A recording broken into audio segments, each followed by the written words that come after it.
Di era digital yang terus berkembang, pembelajaran tidak lagi terbatas pada buku dan papan tulis.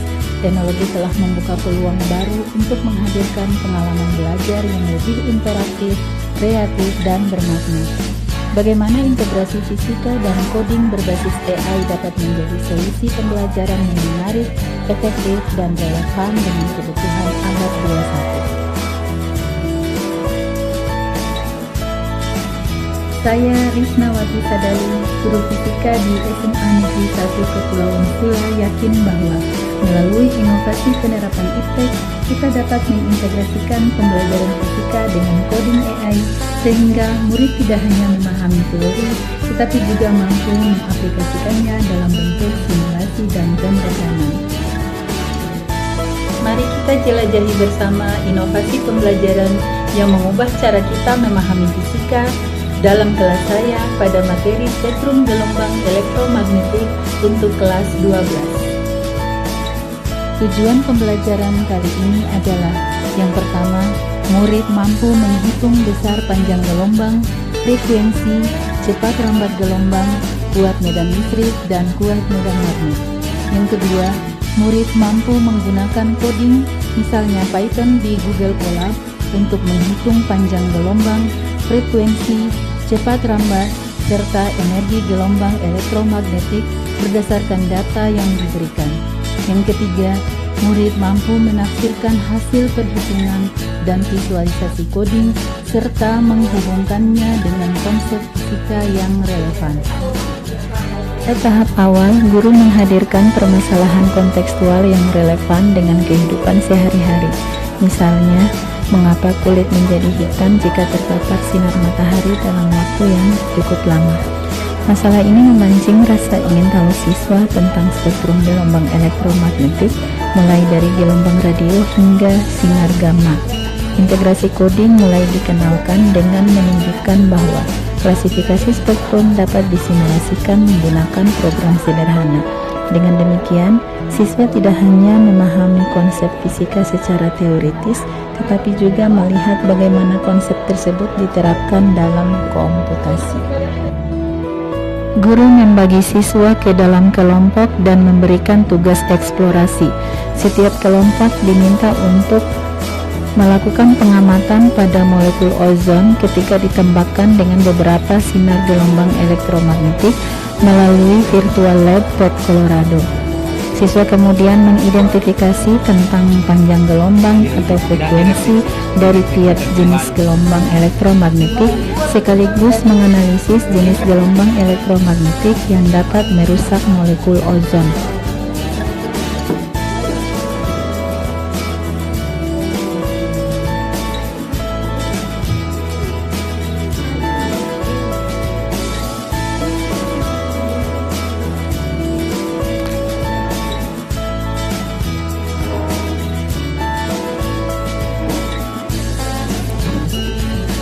Dalam integrasi dengan coding, murid melakukan investigasi lebih mendalam dengan mencari informasi dari berbagai sumber dan mengembangkan kode, misalnya menggunakan bahasa Python yang dijalankan dengan menggunakan Google Colab.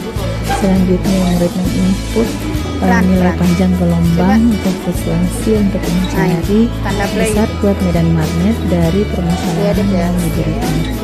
Pada tahap ini, murid belajar menyusun logika berpikir sistematis yang merupakan dasar dari pemrograman. Oke, 700 apa 7.000? 700 ya? Dapat 700. Cek di bawah situ apa dapat 700? 700 atau 7.000 ya? Coba cek. Ini 7.000 Ibu. Nah, 7.000 berarti cek lagi di hasil hitung.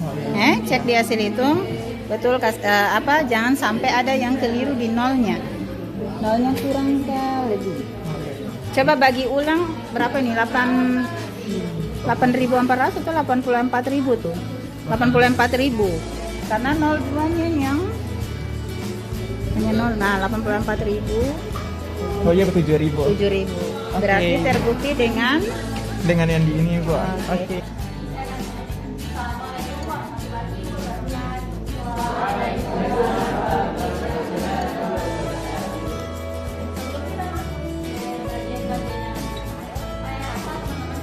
Ada jenis gelombang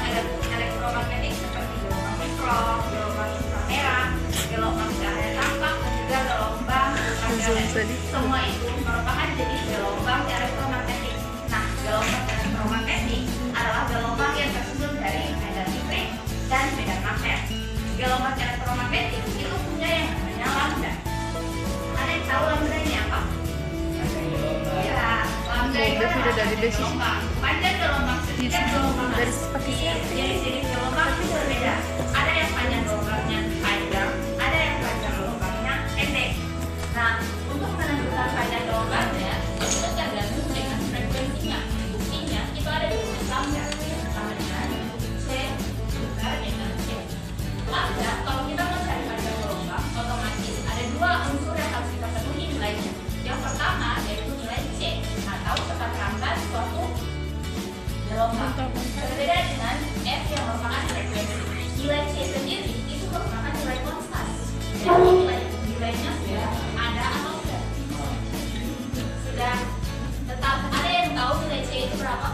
3,8. Ya betul, nilai C adalah 3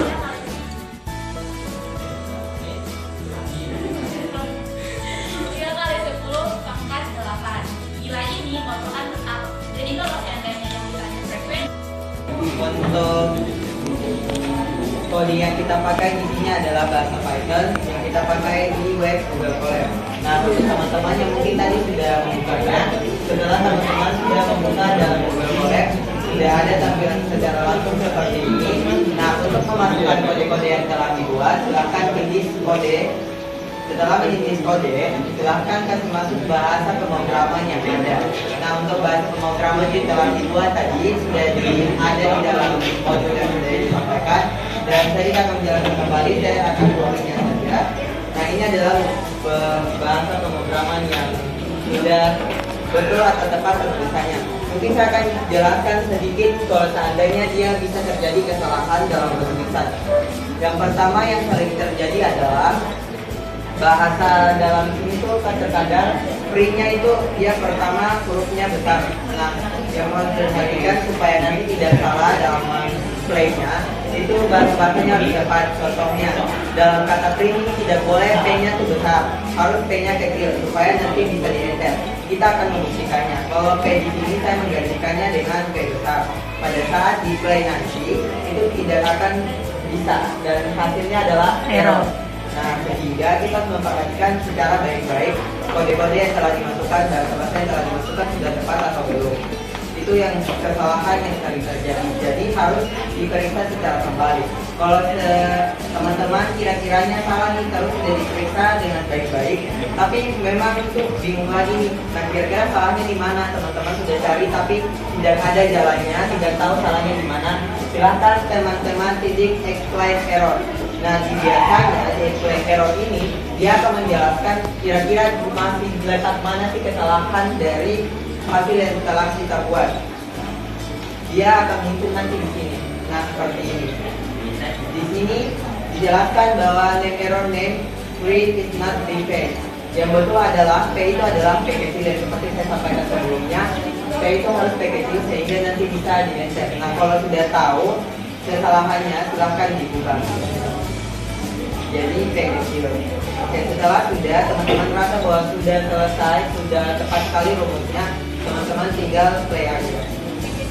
Nah, kalau teman-teman play dan hasilnya tuh tidak ada lagi muncul error dan hasilnya langsung keluar saja seperti hasilnya itu panjang gelombang atau lambdanya 5E min 0,7 meter. Maksudnya apa? Itu adalah 5 kali 10 min 5 kali 10 pangkat min 7. Nah, untuk buat bedanya yaitu 4 kali 10 pangkat min 6 Tesla.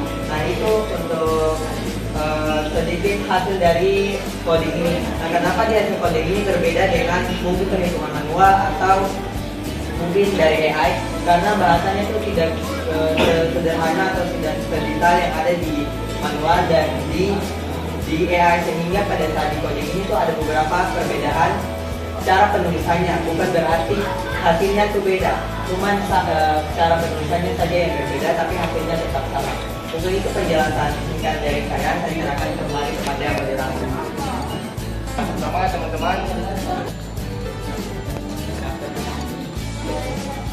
Katakan bahwa gunakan platform AI lalu ajukan prompt record. Ketik.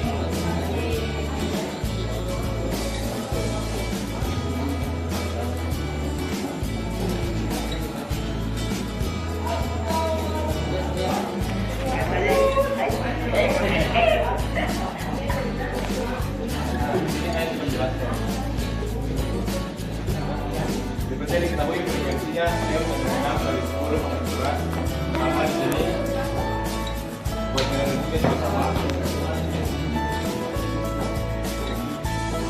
Lepas lama gelombang yang sering diberi pasti 3 kali 10 pangkat 8. Ini dimaksudkan rumus lambda sama dengan lepas lama gelombang bagi frekuensi. Nah, lambda frekuensi kita masukkan tempat ramai gelombang nilainya dia kali 10 pangkat 8 terus dibagi dengan 6 kali 10 pangkat 11. Di sini dapat 0,5 kali 10 min 6. Di sini sudah dijelaskan tadi di kelompok 1 kita PNSN-nya, yaitu dapat 5 kali 10 pangkat min 7 karena kemarin di kanan sehingga pangkatnya dikurangi. Nah, kita lanjut ke nomor 2. Di sini rumusnya dimasukkan C sama dengan CB. Nah, di sini teman-teman ada kali C kali B, sehingga jika B yang ditanya maka ini rumusnya diputar seperti yang dilakukan kemarin di sini rumus. Jika B yang ditanya maka diputar dari C sama dengan C lagi dengan C. Nah, di sini B teman-teman sama dengan jadi 12 dari 200. Kita bisa ubah teman-teman dengan 12 kali 10 pangkat 2.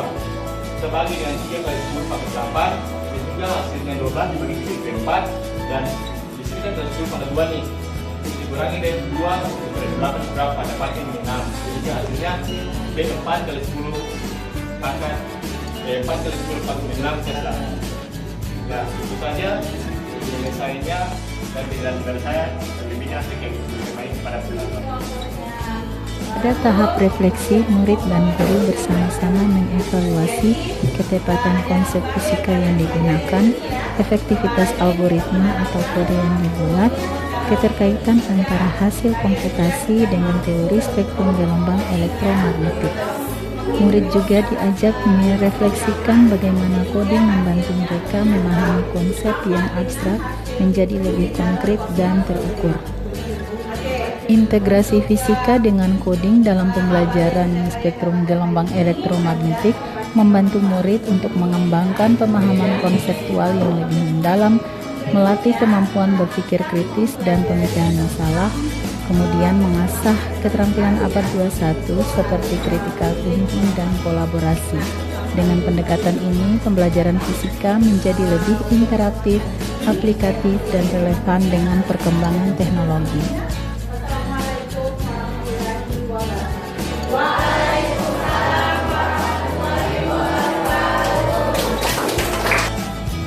Inilah esensi dari pembelajaran berbasis teknologi yang saya terapkan di SMA Negeri 1 Kepulauan Silat. Terima kasih, semoga bermanfaat.